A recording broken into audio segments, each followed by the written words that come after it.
Today we'll be recapping the manhwa, I Raised Cinderella Preciously. Please remember to like and subscribe if you enjoy the video. It really helps the channel. Thanks. Everyone has heard the tale of Cinderella, a kind, beautiful young girl who gets saddled with two wicked stepsisters after the passing of her father. You've heard it 1,000 times, but one story you probably haven't heard is that of the stepmother. And for good reason. As the stereotypical evil stepmother, no one wants to. That's why this girl is so mad when she wakes up one day in the story of Cinderella, not as the protagonist, but the villain.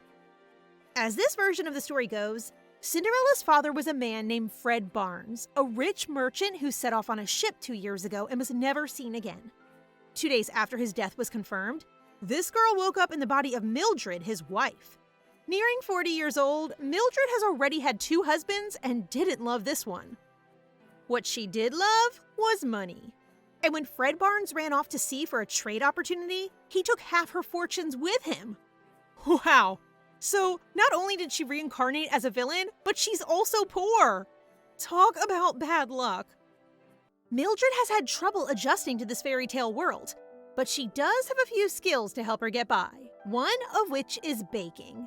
The thing she's not yet used to is having 3 daughters to look after. The 2 girls from her previous marriage are named Iris and Lily. So far, they don't seem like the wicked girls from the story. Actually, they're pretty sweet and very helpful. But life is hard for these women. Mildred has 3 daughters of marriageable age and a huge old mansion to run, without enough money to run it. While the girls are making bread together, the woman of the hour arrives. Cinderella, the heroine of this story. The girl in Mildred's body can understand why the stepmother would have hated Cinderella. She's beautiful, talented, and well-mannered. Unlike her own daughters, she probably has pretty good marriage prospects already. Although she is a little clumsy. Cinderella, whose real name is Ashley, drops a plate, and the shock causes Lily to send a whole stack of them falling to the ground. They run back into the room with brooms to clean up the mess while Mildred sends Ashley upstairs. She comes back to announce a visitor from the castle has arrived. Ah, we know what this means. And so does Mildred. She goes to the door to greet the messenger, receiving a letter. She decides to open it at the table over dinner. Each of the girls are waiting with bated breath to hear the news. Mildred announces that they have all been invited to a ball at the castle in 2 months' time. If she wasn't certain what story she was in before, this will make her 100%. Mildred, contrary to the old stepmother, makes no attempt to stop Ashley from attending. After all, the invitation does list her as a guest. The daughters are surprised at their mother's kindness. Ashley doesn't even have a dress. Mildred isn't bothered by this. She just announces that they'll have to get one made. Of course, they're not very good for money at the moment, so Mildred will need to make it herself. It's difficult for her to run a huge mansion all by herself, especially without servants. Before being trapped in this fairy tale, her biggest dream was to own a home. But now she realizes what a hard life it is to run one. While managing her finances after dinner, she wonders if the real Mildred was happier. When taking over her body, she inherited her memories, but not so clearly that she knows everything that's happened in her life. However, Mildred knows enough to want things to change. That's why she's determined to give Cinderella a better life and to raise these girls with love and kindness. The next day, she takes the girls into town to go dress shopping. The first time Mildred has left the house since her husband passed away. Wait, 2 years inside?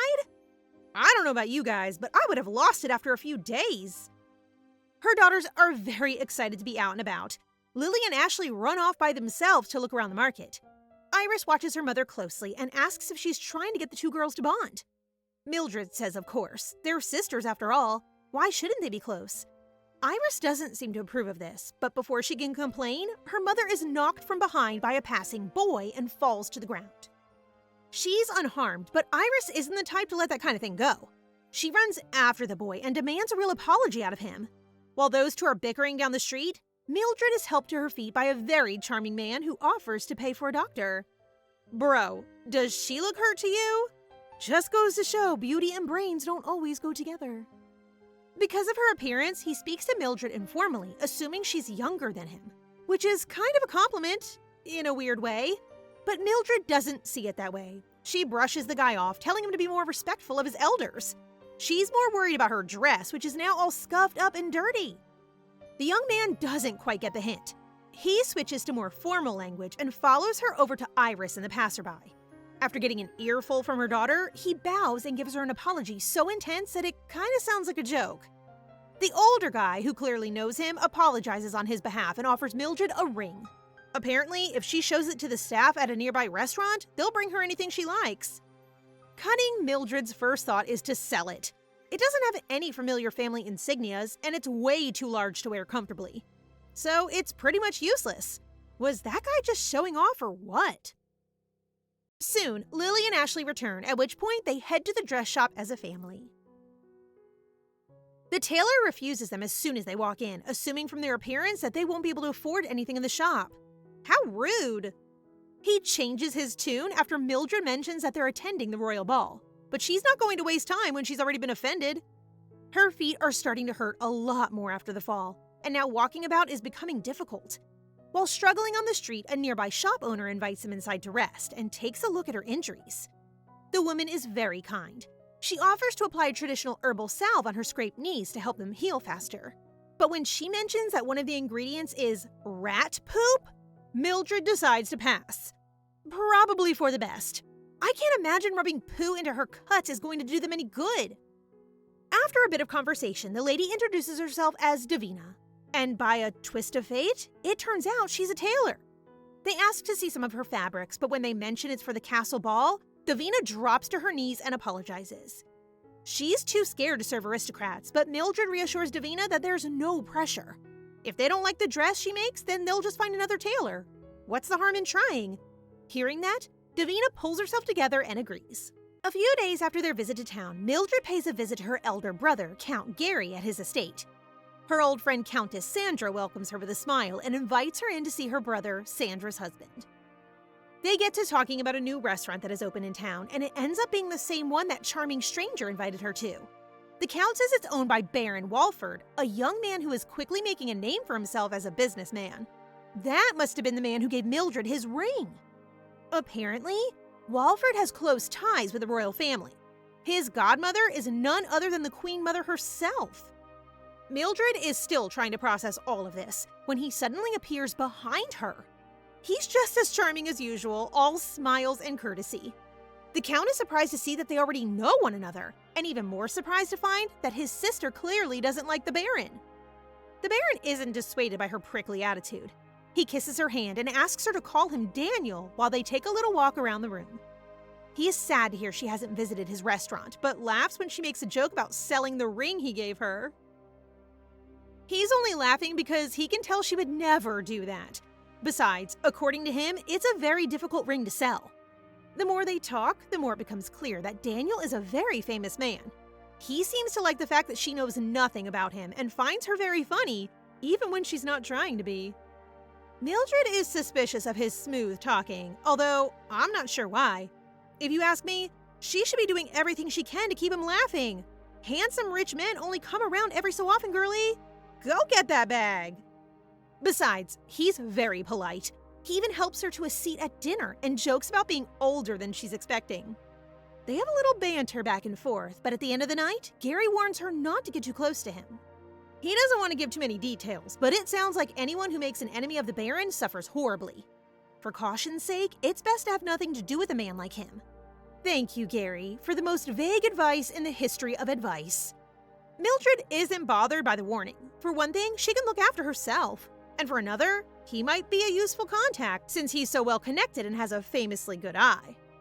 Catching her looking at him from across the room, her brother makes a dodgy comment about how she should be looking at suitors, since she can't wait for Fred forever. A little offended, Mildred decides to drop the news about her husband's body being found, which sours the mood a bit. Annoyed at her brother, she stomps off, deciding to head home. But guess who catches her before she reaches the door? It's the Baron, of course. He offers her a ride home, and since Mildred doesn't have a carriage, she'd be stupid to turn him down. So while Gary watches on, furious, she accompanies him out of the party, holding hands for everyone to see. Well, that's one way to make a statement. The next morning, Mildred is safe and sound back in the mansion, clearing up after her daughters as per usual. Lily has a habit of leaving her drawings scattered around, and her mother catches sight of a few dress designs. They're pretty well drawn, and the designs themselves are original. Mildred compliments her daughter for her talents, which comes as a shock to Lily. Since drawing is an expensive hobby, there's no way the old Mildred would have encouraged her skills, especially since it makes her less likely to find a husband. Of course, the new Mildred has different ideas. If only she could put her money where her mouth is. A knock at the door calls her attention downstairs, and suddenly, Mildred remembers her conversation last night with Daniel. While they were riding home, he asked why she hadn't sought treatment for her injuries. Of course, he wouldn't understand that as a mother. She never puts herself first. The only thing on her mind was getting dresses for the girls, and after that, there was too much cleaning in the mansion. The poor woman just hasn't got the time. The Baron thinks it's a money issue, because of course he does, and offers to pay for it. When she insists that she's too busy, he offers to visit the mansion with a doctor and a tailor. Of course, Mildred couldn't pass up on such an opportunity, so she said he could come anytime. And now they're here. Only, she's been so busy with the house that she hasn't had any time to prepare for a visit. The girls are in the middle of their chores, and she hasn't got any food and drink to offer them. Ugh, I'm starting to think she was better off in her past life. The pressures of being a noble lady are way too much for me. When she opens the door, Daniel is standing there with his trademark Prince Charming smile. He was true to his word. A doctor and a whole team of dressmakers have arrived with him. They start measuring Mildred at once while her daughters wait excitedly for their turn. They manage to rustle up some lunch, so once the others have left, the Baron sits down to have a meal with them. Mildred asks about the boy that accompanied him that day in town, assuming they're related. In fact, the boy is his protege. Daniel is very vague about what exactly he's teaching him, and although the girls ask lots of questions, he doesn't give much away. Come to think of it, so far he said almost nothing about how he makes his money. He doesn't even really run the restaurant. He said someone else manages it. Is that why Gary was so cautious of him? This guy is starting to seem sus to me. During their interactions, Mildred is pleasantly surprised to watch her daughters adapt well to high society. They're learning not to speak so directly and to pose discreet questions to find out whether he has a wife or has children, or both. Unfortunately, the Baron dodges them all. That is, until Ashley, who doesn't seem like the brightest of the bunch, just asks him straight out if he's married. Nice one, Cinderella. Real subtle. Mildred manages to turn the question into a less obvious inquiry after his family, discovering that his father passed away 2 years ago. He refuses to speak about his mother, which is shady as heck, but Mildred does impress him. He asks to take a look around the house before dessert, so Mildred takes him on a tour. She does her best to hide the fact that they have no servants, making the excuse that many of the rooms haven't been touched up in a while. Now that Mildred has got him to herself, she manages to get some answers out of him. Since he doesn't want a house all to himself, she realizes he doesn't have children and finally gets him to admit that he's unmarried. Okay, Queen, time to make your move. If she just keeps hold of that ring he gave her, all her money problems will float away. Although, classic Mildred isn't actually looking for herself. She just wants her daughters to have some kids their own age to hang out with and set an example for how to act in front of men. They soon arrive at one of the abandoned hallways. Mildred tries to get the Baron to have a look at some of their artifacts to see if they're worth selling. Meanwhile, Lily seems to have fallen head over heels for Daniel. Uh-oh, this could be trouble. The conversation turns back to the kid, his protege, who he keeps dodging questions about. All he says is that the kid is a little stubborn, and that's it. When Mildred points out his evasiveness, Daniel stops and leans in, asking why she's so curious. It's hardly a surprise since her daughters are roughly the same age. But Daniel is asking because he's a little jealous. He's starting to think she's more interested in his protege than in him. He's so self-obsessed, he hasn't even considered the idea that she might not be interested in either of them, which is more likely. But Mildred reassures him that she would never go for someone so much younger than her. Kinda seems like Daniel doesn't feel the same, which is a bit concerning. Moving on. A few days later, Mildred is on a visit to her brother's house after hearing that Sandra is sick. She promises to visit in a few days' time to check up on her friend. After her brother tries to reassure her that it's really not that serious, she jokes around that Sandra is more like family than he is. And besides, it doesn't seem like fairy tale medicine is particularly advanced. Even a cold could wipe someone out. Gary is obviously trying to introduce her to people, hoping to marry her off again. That's actually the whole point of this party, which is why she's so surprised when the Baron shows up. When she mentions that it's a remarriage party, Daniel seems pretty flustered. He admits that he's not here for the same reason. In fact, he's never been married before, which is either a good thing for Mildred or a giant red flag. As usual, Gary finds a way to butt in between them, and not long after that, the Queen arrives. Mildred is especially interested. After all, if the story goes to plan, Cinderella will be marrying into her family, and that will make Mildred and Her Majesty in-laws. After her grand entrance, the music starts and everyone begins to dance. Gary and the Baron both ask Mildred for a dance, but unfortunately, Gary wins out.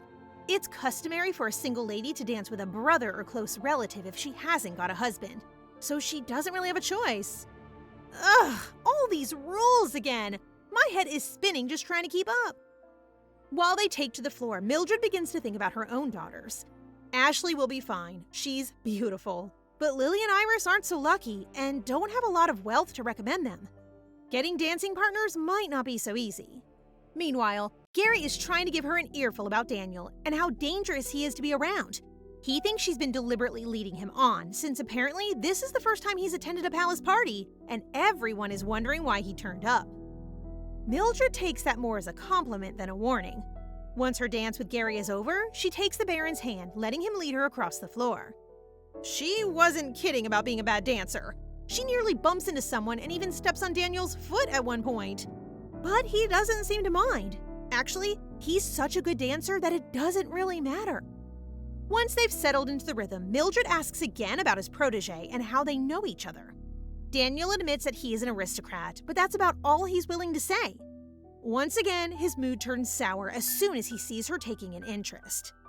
Honestly, this guy is such a big baby. Why does he get so jealous over a few questions?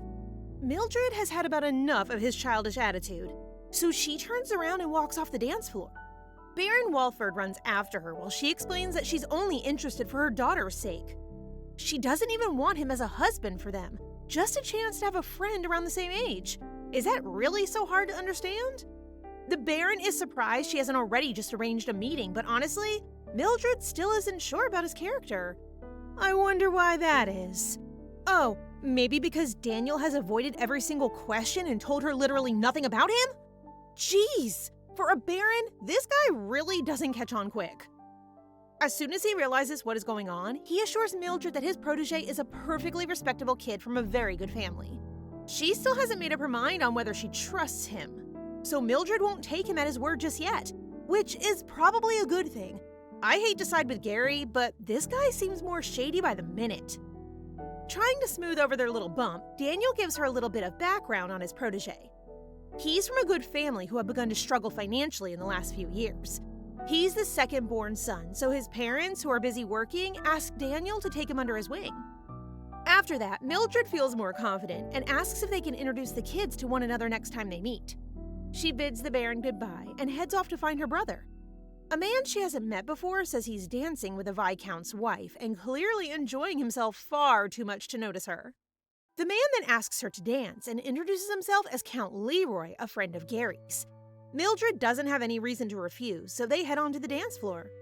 She spends the whole time trying to get her brother to notice while the Count does his best to chat her up. He is very polite and flatters her with compliments.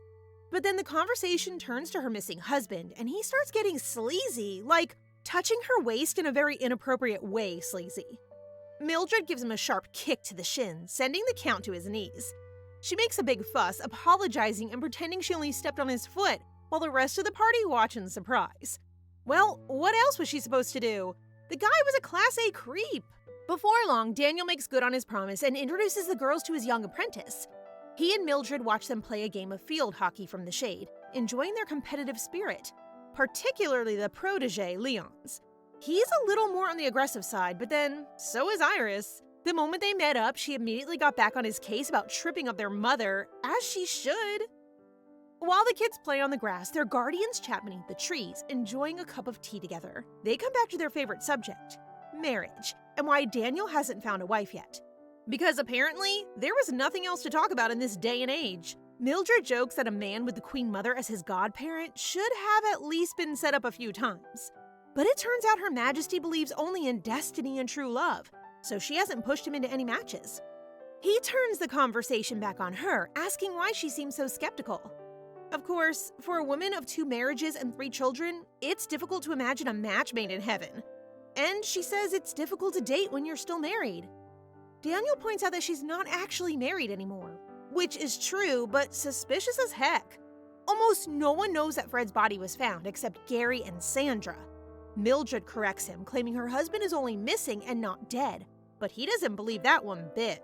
Ignoring that incredibly concerning comment, Mildred calls the girls off the pitch to give Ashley a little game advice. She may be a fairy tale princess in the making, but she's not got much talent for sports. After the game, they sit down for some lunch brought directly from the Fairy Fountain restaurant, thanks to Sir Walford. The girls are polite and chatting to Leon, especially after they find out he's already been to a debutante ball. Mildred remembers her own debut, or at least she remembers the memories. She was popular. Despite not being very wealthy, she was pretty enough to get lots of interest from men. But when Daniel asks, she plays it down, not wanting to seem self-obsessed. Somehow, the conversation slips back to marriage, and the Baron asks outright if she still believes herself to be married. Mildred dodges the question and says even if she didn't, she wouldn't be discussing the details of her marriage with someone like the Baron. Ouch! Well, he was asking for that. Daniel's tone suddenly changes. He apologizes for being rude and suggests they end their little outing. He and Leon escort the ladies back to their mansion where Mildred, ever the gracious host, offers them some tea. Leon notices right away that there are no servants, finally pointing out the horrifying truth that they have all been trying to hide this whole time. Mildred makes up some story about the butler being injured and the other servants taking the day off since they were out at a picnic. She quickly moves the conversation on, eventually suggesting Iris and the kids take Leon on a tour of the house. Alone again, Mildred and Daniel get a chance to talk about more adult things, like, yes, you guessed it, the ball. Suddenly, there's a loud bang from the other room. They get up to investigate, but Mildred already knows who has arrived. Gary is storming through the corridors with his poor wife in tow, yelling about how she treated Count Leroy. I guess he was bound to hear the truth eventually, but isn't it his fault for being friends with such a skis? Mildred plays the role of innocent sister perfectly and acts like she has no idea why he's so mad. While Sandra is telling him to shut it, Gary reveals that Leroy actually had his ankle dislocated. That's how strong her kick was. Mildred jokes that she was hoping to fracture it. Maybe she should work out more in the future. She makes a point of introducing the two of them to Baron Walford, because clearly Gary is so enraged that he didn't notice his presence. After calming down a bit, he reveals that the whole story is going around their club, making him embarrassed. Why are all these men such babies? Rightfully, his sister points out that he's already doing a great job of embarrassing himself, storming in here and whining about something she did to a man who fully deserved it. She does exactly what Leroy did to Gary, who is disgusted. He seems a lot less annoyed with his sister now. In fact, he's more annoyed that the Count is going around getting sympathy from the other nobles when he was the villain. Not wanting to interrupt a family matter, the Baron excuses himself and heads home for the evening. After he's gone, Sandra and Gary ask how come there are no maids or servants around. Mildred admits she can't afford help right now. She's just waiting until one of the girls can get married. Then they might have enough money for a cleaner or a cook. Meanwhile, Leon and Daniel have arrived back at their own estate. It seems they've also figured out the Barnes' family secret, despite Mildred's excuses about an injured butler. But instead of looking down on the girls, Daniel is worried. 4 women in a big house all alone with no servants? In this day and age, that would be really bad news if something were to happen. So you can see why Mildred doesn't want people to find out in case they become a target. While the boys are sharing their concerns, Leon suddenly slips off a wig to reveal bright blonde hair.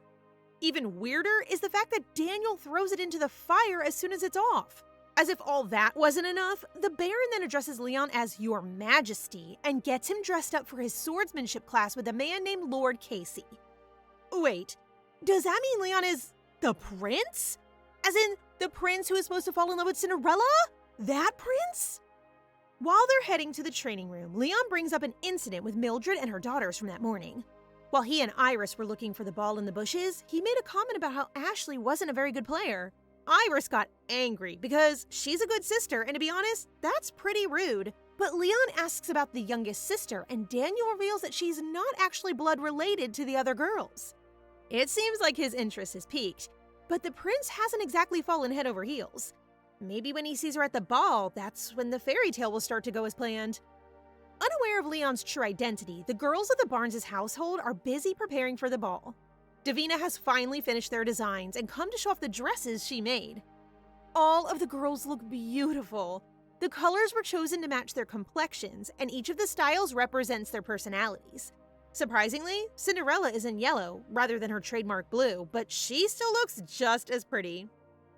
The ball is now in 2 days, so the girls are in full-time preparation mode, doing face masks every night. But on the evening before the ball, Mildred is awoken by a loud scream. She runs out into the corridor to find all 3 of her daughters gathered on the carpet. Ashley is sobbing and keeps apologizing over and over again while her mother hugs her. While holding her sister, Lily explains that Ashley was trying to smooth out the wrinkles in Iris's dress when something happened. Iris is absolutely furious. She isn't the type of person to get angry, but she's screaming at Ashley, saying she won't let this go. Mildred tries to calm her down, telling her not to talk that way to her sister. Iris snaps back that Ashley isn't her sister. Boom! There it is. The bomb we were all waiting for has finally dropped. Ignoring this devastating rift between her daughters, Mildred inspects the dress. Ashley confirms that she was trying to get rid of wrinkles, but somehow or other the dress got wet. And now there are little black marks all over the fabric. How the heck did they get there? Mildred comforts Iris, promising they will find a way to fix it. Maybe she can wear one of her mother's old dresses or even one of Ashley's. While the girls are trying to figure out a solution, Mildred is still caught up on the black marks. What probably happened is that someone spilt water on the dress. Then Ashley would have taken it to the fireplace to let it dry and smooth out any wrinkles. Maybe then some of the sparks caught it and burned through the fabric. But if that's the case, then our Cinderella really is a klutz. Suddenly, coming up with an idea, Mildred asks Lily to count the holes in her sister's dress. She sends Iris to the dressmaker, asking for a fabric that is darker than her gown. Iris grabs a horse and rides full pelt into the town. It's the early hours of the morning and no one is around. No one except Leon, standing in the middle of the street right in her way. Iris has never been one to hesitate, especially not for a boy. So she leaps over him, pauses to make sure he's okay, and then rides off into the night, leaving the prince still standing there shell-shocked. As it turns out, the reason Leon was out so late at night was because he was trying to run away.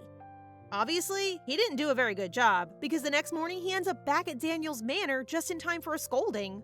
The prince is nervous about the debutante ball, and hates the idea of picking a wife out of the noble aristocracy. But since he's 22, the only heir to the throne, and currently has no fiancée, there aren't any other options. He's worried that the girl he picks might hate him, or might already have a fiancée. Baron Walford subtly suggests that last one isn't a problem. Any extras can easily be taken care of when it comes to the royal family. It seems Leon's nerves are just good old-fashioned insecurity. Walford tries to reassure his young ward that everything will be fine. After all, what girl would say no to a handsome prince like him? Then, out of nowhere, Leon asks if he could send a carriage to Miss Barnes. It's not clear which one he means, but after last night, I think we can assume he's thinking of Iris. He explains that since the family probably can't afford a carriage, it would be nice to send them one. But Walford is smarter than that. Digging a little deeper, he gets the prince to admit that he ran into Iris last night and that she piqued his interest. Amused, he agrees to send a carriage for the Barnes family and takes his leave. What he doesn't mention is that he already sent a carriage to the Barnes, but at least now he's got an excuse. The long-awaited night soon arrives. The ball is in full swing by the time the girls arrive, all decked out in their beautiful dresses, which now have no holes or burn marks. Mildred gives her daughters firm instructions about their posture and how to smile. They are introduced to the entire ballroom as Mildred leads her daughters out onto the floor. The nobles watch with keen eyes, clocking every move. This is a very important evening after all. Mildred spots Gary and Sandra nearby and heads over to them. Mildred is quite pleased to hear from her brother that Count Leroy has finished the social season early and has returned to his estate. Apparently, he went back with some difficulty, as he somehow mysteriously broke both legs. Damn! This family does not mess around with sleazy men. Baron Walford comes over to say hi, making a beeline for Mildred as per usual. He compliments all the ladies, and Mildred thanks him for the carriage. While she was grateful, it was also a bit of a surprise. So far, there's been no sign of the fairytale godmother or the pumpkin carriage that Cinderella was supposed to receive. I guess they've already gone way off plot if the prince is interested in Iris. Is this the night that will turn it all around?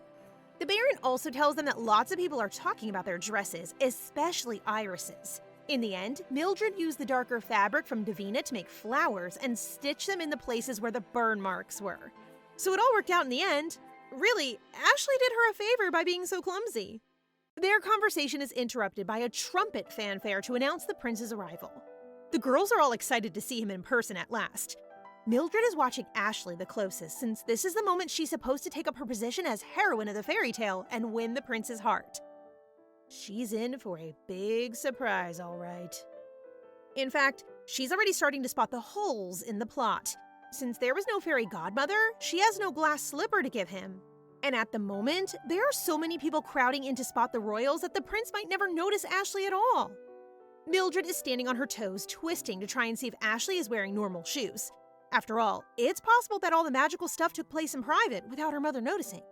But just as she's turning, she twists her ankle, the one that got injured on the first brush with Leon.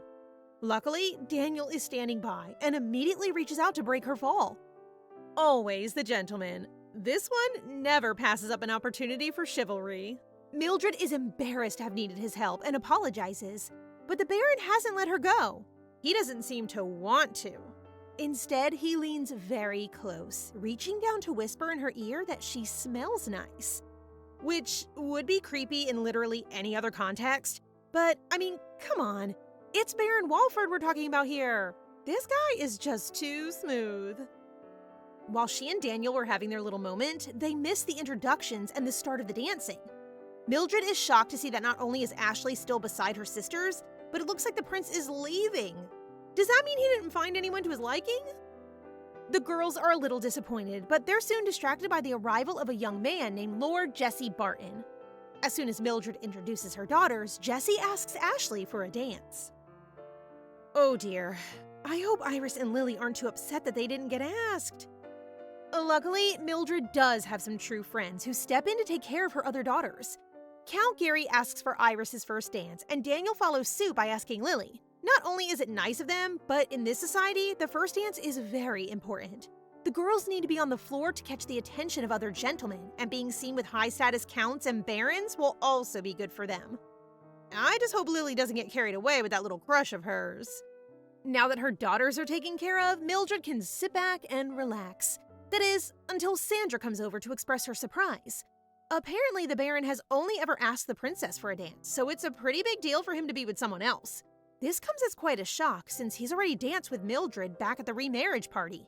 Literally, any other woman would take this as a sign that he's interested, but silly old Mildred thinks he's only getting close with her for his painting collection. Oh my god. Wake up and smell the roses, Mildred! You've got a Baron on your tail! Even the girls can see it. After the Baron leaves early, the girls come and complain to their mother that she made herself unavailable. As usual, Mildred just shoos them back onto the dance floor, ignoring their insistence that Daniel wanted to dance with her. He did literally say that. How is she not getting these hints? Truly, she is a good mother. Her only focus is on her daughters and getting them married with good men.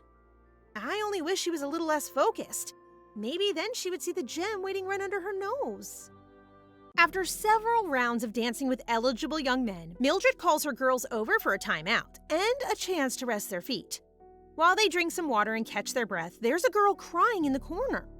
It's probably just because she hasn't been asked to dance, but the girls are all curious. Mildred tells them that it's not polite to poke into other people's affairs, but the weepy girl is being so loud they can't really help it. Her friend tells them that her dress is ruined, so Mildred comes over to have a look. She thought she could help since she brought her sewing kit along, but unfortunately, the problem is a big old wine stain, not any rip or tear. Yeah, thread isn't gonna fix that one, honey. Might as well head home. Mildred is annoyed on the girl's behalf since the girl is clearly underage and shouldn't have been drinking in the first place. Her friend introduces herself as Patricia, and the crying girl is Marcia, her cousin. Even though the stain looks pretty severe, Mildred isn't one to give up without a fight. She sends her daughters off for some sparkling wine, a bucket and soap, and some towels, while Marcia and Patricia pull down one of the curtains for a cover-up. Once the girls are back with the supplies, Iris is sent to guard the door to keep all those pesky men away while she changes. Meanwhile, Baron Walford is still kicking around at the edges of the dance floor, making polite conversation with a woman who seems very interested in Iris's dress. A young man joins them, assuming they're talking about Ashley, since she's also made quite the impression this evening. Walford is doing a good job being their PR manager, helping spread good rumors about the girls and their personalities. Well, at least he was, until Ashley went running through the ballroom with a stack of towels in her hands. Cinderella, babe, use the corridors. Back in the makeshift changing room, Iris is watching a pair of young men approach from down the hallway. She tells them the resting room is occupied by her mother and sisters, who shouldn't be disturbed. Any normal person would just move along, but these guys are clearly troublemakers. They are a little suspicious as to why a girl would be standing guard if her family are only resting. They're actually cheeky just because no one is around and they want to tease her. But Iris isn't easily shaken. She takes a deep breath and says there's nothing interesting inside. She then invites them to take a peek, at which point the boys freeze up. They start laughing nervously, claiming they weren't trying to take a look or anything. Iris asks why they're still hanging about in that case, something that Baron Walford repeats when he suddenly appears behind them. The boys practically wet themselves when they see the Baron and run off as soon as he threatens to stand guard himself. Iris is very grateful for his help, only revealing how scared she was once the boys have gone.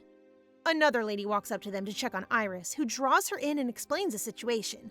The old lady seems quite amused at the fact that Iris is keeping out all the men, even Lord Walford. The lady turns to her maidservants and tells them to wait. It's only then that Iris realizes this is no ordinary lady, but the Queen Mother. She gets down into a curtsy at once, but the Queen Mother helps her to her feet. Clearly, she doesn't like people making a fuss over her, and reluctantly allows the Countess Valerie to enter with her, only because she insists.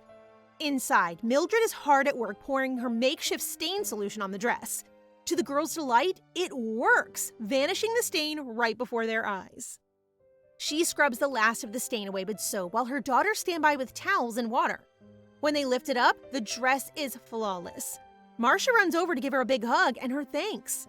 Little do they know, the Queen Mother is watching from the door, where she seems especially impressed with Mildred's efforts. After the ball is finally over and everyone is back home, Mildred is feeling her age a little. She is nearly 40 after all. A night of dancing, drinks, and fixing dresses has really taken it out of her. While she's lying in, Iris and Lily sneak in to check that she's okay. As teenagers, they have all the energy in the world, even after going to bed at dawn. Actually, that's kind of insane. Aren't they tired? Apparently, it's already past lunchtime, so the girls are a bit worried about their aging old mother. They leave her to get some more shut-eye, but now Mildred is awake and she can't help thinking about the story. Ashley didn't drop a glass slipper for the prince to find. She wasn't even visited by a fairy godmother. It must be because she wasn't being mistreated by her stepmother. If there are no evil stepsisters, then I guess there's no need for a guardian angel. But what does that mean for the rest of the plot? While running through the possibilities in her mind, Mildred suddenly bolts upright in bed. What if this isn't a fairy tale at all? What if Ashley was never Cinderella? At just that moment, the girl herself appears, looking very concerned. She starts crying, which makes Mildred take as a sign that she broke something again for the 100th time. But for once, nothing is ripped or smashed. Ashley is only crying because she feels guilty. She thinks her mother is upset because she received more invitations to dance than Iris and Lily. Mildred feels awful, realizing her daughter has been so worried about such a tiny thing. It's not like she had any choice in who asked her to dance, and besides, her sisters don't seem jealous. Her mother is beginning to realize how much Ashley feels like a spare part, being the only one who isn't blood related to the other girls. But Mildred doesn't see it that way at all. Almost tearing up herself, she tells Ashley to come for a hug and holds her tight. Aw, poor girl. It's easy to forget because she's supposed to turn into Cinderella, but Ashley is only a 17-year-old girl who only recently found out her father died. No wonder she's so easy to upset these days. She reassures Ashley she is delighted with how many invitations she received, and that her sisters don't envy her one bit. In fact, she's proud of her. While mother and daughter cuddle on the bed, Mildred makes a decision in her mind. Even if the story doesn't go to plan and Ashley doesn't become Cinderella, Mildred refuses to act like the evil stepmother. She wants to create a better future for her girls, one where everyone is still family at the end of it. And if that means no glass slippers or Prince Charming, then so be it. Iris comes in with a tray of tea and quietly sets it down on a table, trying not to disturb them. I wonder if she regrets saying Ashley wasn't her sister now that she's seen her crying.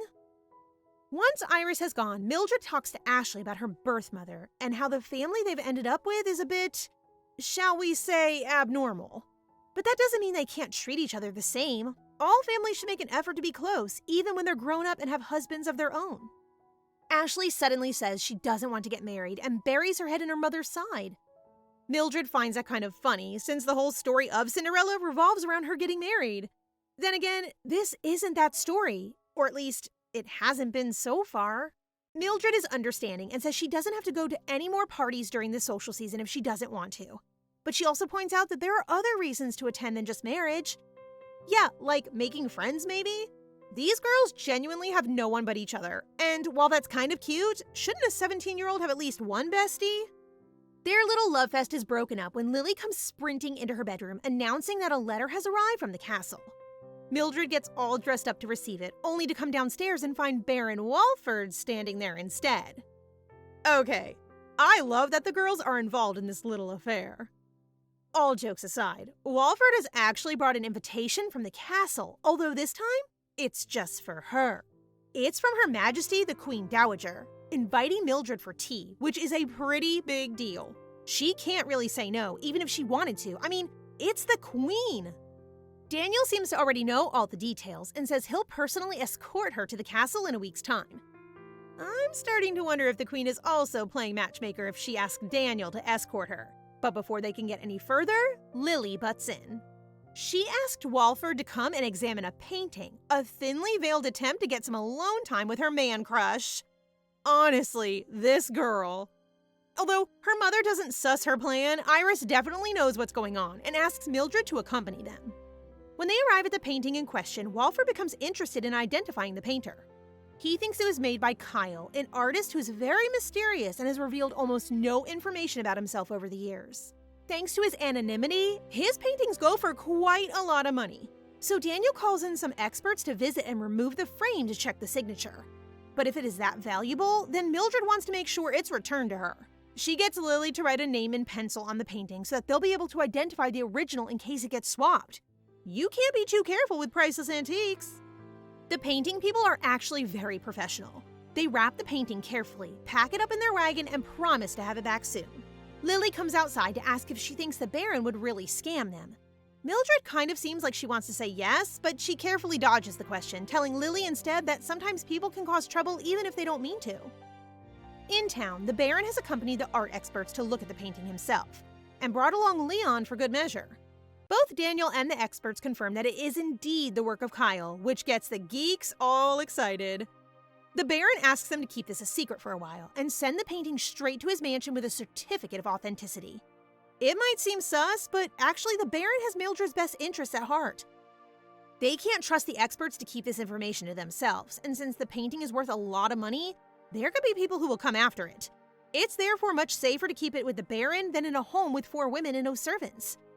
Leon asks outright if he's doing this because he's interested in a lady from the Barnes family, since Daniel doesn't seem to answer questions unless they're direct.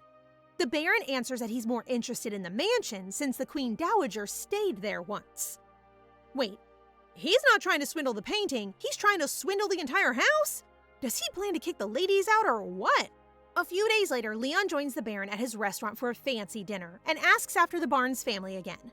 Walford tells him that Lady Iris was looking for him at the ball, though Leon seems relieved to hear that her first dance was with her uncle. He wants to be the one to dance with her, but he can't go anywhere near the girls in case they recognize him. I'm not sure how long he plans to keep this bit going. Even Daniel points out that there wouldn't be a problem if she found out the truth. Speaking of, isn't it about time we had an explanation for this whole prince in hiding thing? Isn't he actively looking for a wife? Why does he need to wear that silly wig? They're talking about how to get close to her without ruining his identity when someone bumps into Daniel from behind. He seems very suspicious of the man and watches him walk hurriedly down the street, vanishing behind a corner. They change direction to follow him, while Leon keeps blabbing about how Iris is a respectable woman who shouldn't be lied to. It's only when they end up in a shady area that he realizes they've taken a turn. A few minutes later, the man who bumped into him shows up with a fistful of coins from Walford's wallet. The other crooks recognize Walford immediately and caution the thief to give it back, but the Baron plays innocent, telling him to keep it. Just before the thief drops to the ground, paralyzed. Whoa! Who is this scary guy standing in Walford's place? I thought he was just a flirt, not some kind of mobster. Completely unaware of her love interest's dark side, Mildred is attending another social party with Iris, after the two of them were invited by the Viscountess.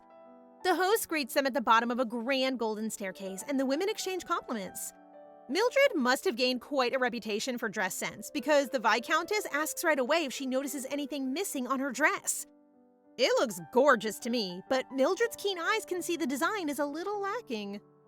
Word has got around that it was Mildred who attached the fabric flowers to Iris's dress. It seems like that's how they got an invite, because the Viscountess wants the rights to the design so that only the two of them can use it. She offers an extortionate price that takes Mildred by surprise, and she has to have a sit-down. The Viscountess offers her some tea while she thinks over the proposition. Aristocrats are forbidden from working in this land. Selling the rights should be fine, but how would she even prove her claim over the idea? Hold up. When did this Manhwa get so business-minded? This is supposed to be the story of Cinderella. How did we end up duplicating priceless art and selling fashion designs? Mildred asks the Viscountess for some time to think it over, which of course she agrees to. Once she leaves, Mildred communicates to Iris what she was asking and the insane sum she was willing to offer. Her daughter is just as shocked.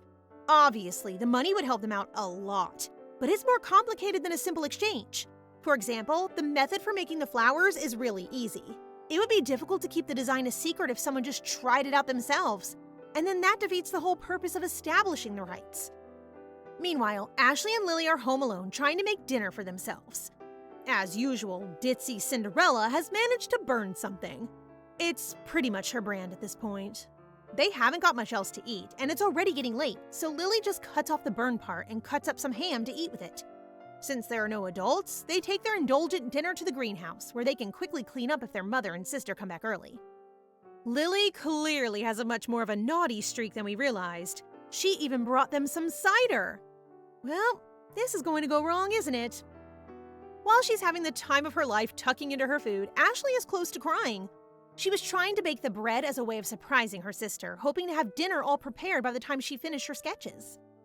But as always, she messed it up. Lily notices her sniffling and reassures her sister that the bread is still delicious. Ashley relaxes a little after that, though her thoughts turn to her childhood and how different things are now. When she was younger, she lived in luxury, with many servants to keep her company and give her gifts. But her father was always away on business trips, so even if she wasn't alone, she was always lonely. Lily asks about her mother, but Ashley doesn't remember much since she passed away when she was only 5. These days, she's been seeing Mildred as her real mother, especially after the dramatic change in her attitude over the last year. I guess the old Mildred must have been truly horrible to her, since she's always so nervous every time she breaks something. It's okay, Cinderella. Your prince may not be coming for you, but at least you have a real family now. A few days pass, and tea with the queen finally arrives. Mildred is asking the Baron for advice on what skirt to wear, since she's so nervous about making a good impression. Walford assures her that she'll look beautiful in whatever she wears, which would be sweet if he hadn't been conspiring to buy her house just a week earlier. I don't know about you guys, but I really can't decide whether to trust this guy or not. You'd never know his intentions from the way he treats Mildred, all compliments and charming smiles. Right before they leave, he does yet another suspicious thing by having a conversation with Lily, where he agrees to consider some kind of proposal. When Mildred asks what they're talking about, he says it's a secret. No? That's an underage girl, and this is her mother, dude. No secrets here. Walford reassures her that Lily only asks for a small favor, and he has every intention of telling her about it soon. Then he smoothly moves the conversation on to her painting, telling her they confirmed it was an original and that the painting has been moved to his residence. The appraiser and Walford both think there could be many more of his paintings inside the mansion, since it's possible it was previously owned by one of the artist's patrons. He asks for the opportunity to examine the other paintings in the mansion as well. Mildred agrees, and they decide to sell any other pieces they find together, since the Baron did have a hand in identifying the work. He asks to let the appraisers handle the transaction, which Mildred refuses. The only people who should have a hand in this whole affair is the two of them. I'm glad she's putting her foot down, but I'm still suspicious about why Walford wants to see the other paintings. I thought his plan was to buy the mansion and keep them for himself. Ugh, my head is spinning. This guy always seems like a hero in one moment and a villain in the next. Anyway, there's no point suspecting Walford now. It's time for high tea with the Queen Dowager herself. So guys, what do you think of this story so far?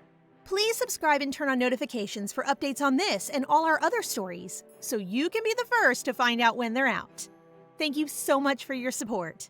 See you in the next one!